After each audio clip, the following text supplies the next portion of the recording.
Predstavniki sedme sile so včeraj kar nekaj ur čakali na težko pričakovan govor katalonskega voditelja Carla Puigdemonta, s katerim naj bi ta predstavil nadaljnje ukrepe katalonske vlade pred današnjim zasedanjem španskega parlamenta.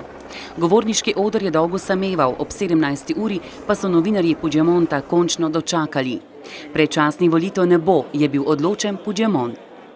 Saben que he estat disposat a convocar aquestes eleccions sempre i quan es donessin unes garanties que permetessin la seva celebració en absoluta normalitat. No hi ha cap d'aquestes garanties que justifiquin avui la convocatòria d'eleccions al Parlament. Odločitev o nadaljnjih ukrepih je Puigdemont prepustil parlamentu, kar so opozicijski poslanci izkoristili za napad na katalonskega voditelja. En este momento, señor Puigdemont, usted está poniendo en riesgo no tan solo el presente, sino el futuro más inmediato de una generación.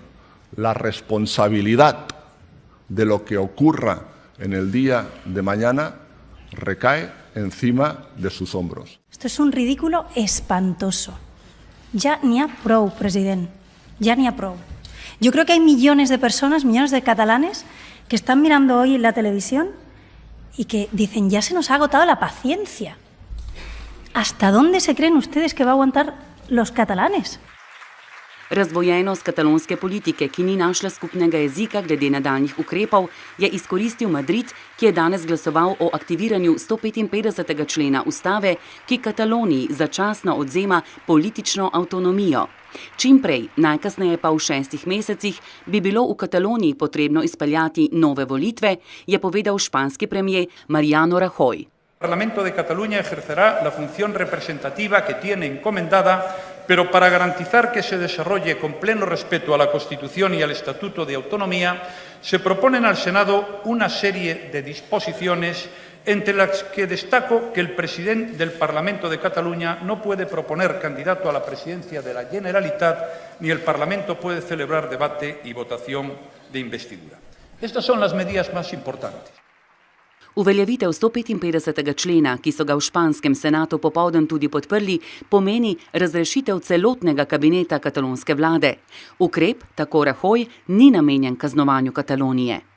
En suma, señorías, lo que aquí se debate hoy es si ha llegado el momento de que se imponga la ley por encima de cualquier otra consideración.